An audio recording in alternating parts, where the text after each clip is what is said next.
ಜಮೀನಿನಲ್ಲಿ ಹುಲಿ ಪ್ರತ್ಯಕ್ಷವಾಗಿದ್ದು ಕೊಟ್ಟಿಗೆಗೆ ನುಗ್ಗಿ ಕರು ಎಳೆದೊಯ್ಯುವುದಕ್ಕೆ ಹುಲಿ ಯತ್ನಿಸಿದೆ. ಚಾಮರಾಜನಗರದ ಗುಂಡ್ಲುಪೇಟೆ ತಾಲೂಕಿನ ಗೋಪಾಲಪುರ ಗ್ರಾಮದಲ್ಲಿ ಘಟನೆ ನಡೆದಿದೆ. ಗ್ರಾಮದ ರೈತ ಪ್ರತಾಪ್ ಎಂಬುವರ ಜಮೀನಿನಲ್ಲಿ ಹುಲಿ ಕಾಣಿಸಿಕೊಂಡಿದ್ದು ಕರುವನ್ನ ಎಳೆದೊಯ್ಯುವುದಕ್ಕೆ ಯತ್ನಿಸಿದೆ. ಈ ವೇಳೆ ಸ್ಥಳದಲ್ಲಿದ್ದ ರೈತರು ಹುಲಿಯನ್ನ ಓಡಿಸಿದ್ದಾರೆ. ಸದ್ಯ ಗ್ರಾಮಸ್ಥರು ಹುಲಿ ಸೆರೆ ಹಿಡಿಯುವಂತೆ ಆಗ್ರಹಿಸಿದ್ದಾರೆ. ಹುಣ್ಣಿಮೆಯ ಜಾತ್ರೆಯಲ್ಲಿ ಕಾಣೆಯಾಗಿದ್ದ ಮಗುವನ್ನ ಬೆಂಗಳೂರಿನಲ್ಲಿ ಪತ್ತೆ ಹಚ್ಚಿ ರಕ್ಷಣೆ ಮಾಡಲಾಗಿದೆ. ಫೆಬ್ರವರಿ 1ರಂದು ಮಾಕೋಡು ಗ್ರಾಮದ ರಂಗನಾಥ ಜಾತ್ರೆಗೆ ತಾತನ ಜೊತೆ ವ್ಯಾಪಾರ ಮಾಡೋದಕ್ಕೆ ಬಂದಾಗ ಘಟನೆ ನಡೆದಿದೆ. ಮಗುವನ್ನ ಆಂಧ್ರ, ತುಮಕೂರು ಸೇರಿದಂತೆ ಹಲವು ಕಡೆ ಹುಡುಕಾಟ ನಡೆಸಲಾಗಿದೆ. ಕೊನೆಗೆ ಕೋರಮಂಗಲದ ಮಹಿಳೆ ಮನೆಯಲ್ಲಿ ಮಗು ಪತ್ತೆಯಾಗಿದೆ. ಕೋರಮಂಗಲದ ಶಾಂತಮೇರಿ ಎಂಬಾಕೆಯಿಂದ ಗಂಡು ಮಗು ಬೇಕು ಅನ್ನುವ ಹಂಬಲದಿಂದ ಕೃತ್ಯ ಎಸಗಿದ್ದಾಳೆ. 2 ಹೆಣ್ಣು ಮಕ್ಕಳಿದ್ರೂ ಕೂಡ ಗಂಡು ಮಗು ಬೇಕು ಅನ್ನುವ ಹುಚ್ಚು ಆಸೆಯಲ್ಲಿ ಕೃತ್ಯ ಎಸಗಿದ್ದಾಳೆ. ಚಾಕ್ಲೇಟ್ ಕೊಡೋದಾಗಿ ಮಗುವನ್ನ ಕರೆದು ಕಿಡ್ನಾಪ್ ಮಾಡಿದ್ದು. ತನ್ನ ಸಂಬಂಧಿ ಜೊತೆ ಸೇರಿ ಕೃತ್ಯ ಎಸಗಿದ್ದು ಪ್ರಕರಣ ಸಂಬಂಧ ಶಿರಾ ಪೊಲೀಸರು ಇಬ್ಬರನ್ನ ಬಂಧಿಸಿದ್ದಾರೆ. ದೂರು ಕೊಡೋದಕ್ಕೆ ಹೋದ ವಿಕಲಚೇತನನಿಗೆ ಅವಾಚ್ಯ ಶಬ್ದಗಳಿಂದ ಪೊಲೀಸ್ ಪೇದೆ ನಿಂದಿಸಿದ್ದಾರೆ ಅಂತ ಆರೋಪಿಸಲಾಗಿದೆ. ಕೊಪ್ಪಳದ ಯಲಬುರ್ಗಾ ಪೊಲೀಸ್ ಠಾಣೆ ಸಿಬ್ಬಂದಿ ವಿರುದ್ಧ ಗಂಭೀರ ಆರೋಪ ಕೇಳಿಬಂದಿದೆ. ಜಮೀನಿನಲ್ಲಿ ಮೋಟಾರ್ ಹಾಗೂ ವೈಎಸ್ ಸುಟ್ಟ ಹಿನ್ನೆಲೆ ಸಂಬಂಧಿಕರ ವಿರುದ್ಧವೇ ಮಾರುತಿ ದೂರು ಕೊಡೋದಕ್ಕೆ ಬಂದಿದ್ದ. ಈ ವೇಳೆ ಕಾನ್ಸ್ಟೇಬಲ್ ಹನುಮಂತಪ್ಪ ಕುಕನೂರು ಆವಾಸ್ ಹಾಕಿ ಮಾರುತಿಗೆ ನಿಂದಿಸಿದ್ದಾರೆ. ಹನುಮಂತಪ್ಪನ ದರ್ಪ ಮೊಬೈಲ್ನಲ್ಲಿ ಸೆರೆಯಾಗಿದೆ. ಅಲ್ಲದೆ ವಿಕಲಚೇತನ ಮಾರುತಿ ಮೇಲೆ ಹಲ್ಲೆ ಮಾಡಿದ್ದಾರೆ ಅಂತ ಆರೋಪಿಸಿದ್ದಾರೆ. ನಿಂದನೆ ಮಾಡಿದ ಪೇದೆ ವಿರುದ್ಧ ಕ್ರಮಕ್ಕೆ ವಿಕಲಚೇತನ ಮಾರುತಿ ಆಗ್ರಹಿಸಿದ್ದಾರೆ.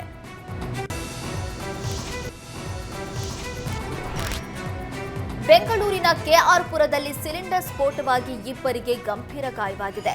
3 ಅಂತಸ್ತಿನ ಬಿಲ್ಡಿಂಗ್ನ 2ನೇ ಮಹಡಿಯಲ್ಲಿ ಗ್ಯಾಸ್ ಸೋರಿಕೆಯಾಗಿ ವಾಸನೆ ಬರ್ತಾ ಇತ್ತು.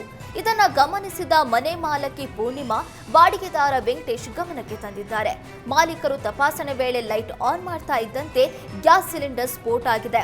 ಪೂರ್ಣಿಮಾ, ಬಾಡಿಗೆದಾರ ವೆಂಕಟೇಶ್ ಸ್ಥಿತಿ ಗಂಭೀರವಾಗಿದ್ದು ಚಿಕಿತ್ಸೆ ಮುಂದುವರೆದಿದೆ.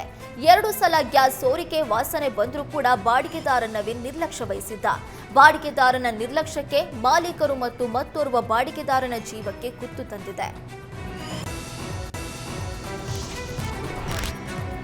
ಹೋಟೆಲ್ಗಳಲ್ಲಿ ಗಂಟೆ ಕಟ್ಟಲೆ ಕೂತು ಕಾಲಹರಣ ಮಾಡುವ ಗ್ರಾಹಕರ ವಿರುದ್ಧ ದಂಡ ಪ್ರಯೋಗಿಸಲು ಹೋಟೆಲ್ ಮಾಲೀಕರ ಸಂಘ ಚಿಂತನೆ ನಡೆಸಿದೆ. ಬೆಂಗಳೂರಿನ ಸಣ್ಣ ಹಾಗೂ ಮಧ್ಯಮ ವರ್ಗದ ಹೋಟೆಲ್ಗಳಲ್ಲಿ ತಾಸುಗಟ್ಟಲೆ ಕೂತು ಕಾಲಹರಣ ಮಾಡ್ತಾರೆ.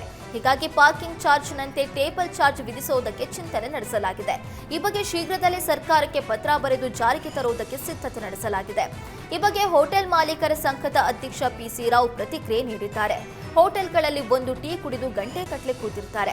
ಭೂ ವ್ಯವಹಾರ, ಮದುವೆ ವಿಚಾರ ಮಾತಾಡಿಕೊಂಡು ಟೈಮ್ ವೇಸ್ಟ್ ಮಾಡ್ತಾ ಇದ್ದು ಮುಂದಿನ ದಿನಗಳಲ್ಲಿ ಗಂಟೆ ಕಟ್ಟಲೆ ಕೂತ್ರೆ ಟೇಬಲ್ ಚಾರ್ಜ್ ಹಾಕೋದಕ್ಕೆ ನಿರ್ಧಾರ ಮಾಡಿದ್ದೇವೆ. 500ರಿಂದ 1,000 ರೂಪಾಯಿ ವಿಧಿಸುವುದಕ್ಕೆ ಚಿಂತನೆ ನಡೆಸಿದ್ದೇವೆ ಅಂತ ಹೇಳಿದ್ದಾರೆ.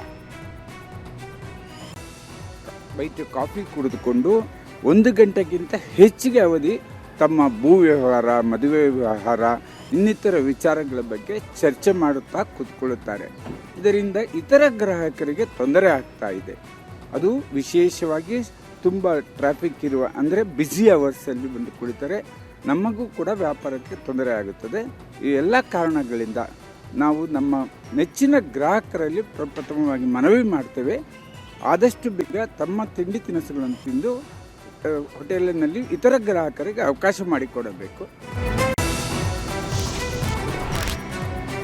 ಅಂಜನಾಪುರದ 5ನೇ ಬ್ಲಾಕ್ನಲ್ಲಿ ಮತ್ತೆ ಚಿರತೆ ಪ್ರತ್ಯಕ್ಷವಾಗಿದ್ದು ಜನರು ಆತಂಕದಲ್ಲೇ ಜೀವನ ದೂಡುವಂತಾಗಿದೆ. ಈಗಾಗಲೇ ಹಲವು ನಾಯಿಗಳನ್ನ ಕೊಂದು ಹಾಕಿರುವ ಚಿರತೆ ಈಗ ಮನೆ ಕಾಂಪೌಂಡ್ ಒಳಗೆ ಎಂಟ್ರಿ ಕೊಡ್ತಿದೆ. ಸದ್ಯ ನಿವಾಸಿಗಳಿಗೆ ರಾತ್ರಿ 9 ಗಂಟೆಯ ನಂತರ ಮನೆಯಿಂದ ಹೊರಬಾರದ ಸ್ಥಿತಿ ನಿರ್ಮಾಣವಾಗಿದೆ. ಚಿರತೆಯ ಚಲನಾವಲನ ಸಿಸಿಟಿವಿಯಲ್ಲಿ ಸೆರೆಯಾಗಿದ್ದು ಕೂಡಲೇ ಚಿರತೆ ಸೆರೆ ಹಿಡಿಯುವಂತೆ ಸ್ಥಳೀಯರು ಆಗ್ರಹಿಸಿದ್ದಾರೆ. ಅದೇ ಬರ್ತಾ ಇದೆ. ನಮ್ದು 2 ನಾಯಿ ಹೋಯ್ತು. ಈ ಕಾಂಪೌಂಡ್ ಪಕ್ಕದಲ್ಲಿ ಮಲಗಿರ್ತಕ್ಕಂಥ ಒಂದು ನಾಯಿ ಹಿಡ್ಕೊಂಡು ಹೋಯ್ತು. ಜೊತೆಗೆ ನಿನ್ನೆ ರೀಸೆಂಟಾಗಿ ಫೆಬ್ರವರಿ 3 ರಾತ್ರಿ 2 ಗಂಟೆ 17 ನಿಮಿಷಕ್ಕೆ ಬಂದು ಕ್ಯಾಚ್ ಮಾಡಿದೆ. ತಿರ್ಗಾ ಫೆಬ್ರವರಿ 2ನೇ ತಾರೀಕು ಅಂಜನಾಪುರದಲ್ಲಿ ಕೂಡ ಕ್ಯಾಚ್ ಮಾಡಿದೆ 2 ಗಂಟೆ 10 ನಿಮಿಷಕ್ಕೆ.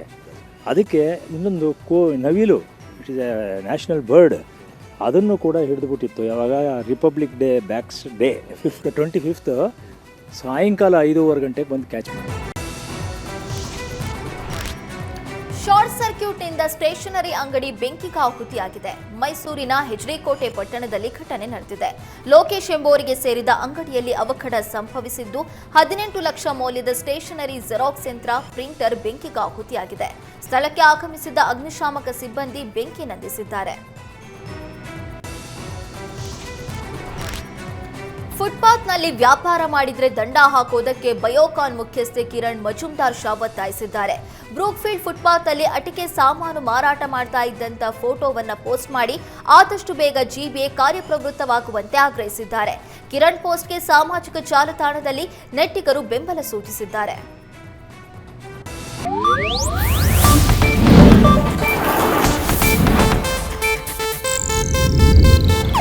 ಇದು ಏಷ್ಯಾನೆಟ್ ನ್ಯೂಸ್ ನೆಟ್ವರ್ಕ್ ಪ್ರಸ್ತುತಿ.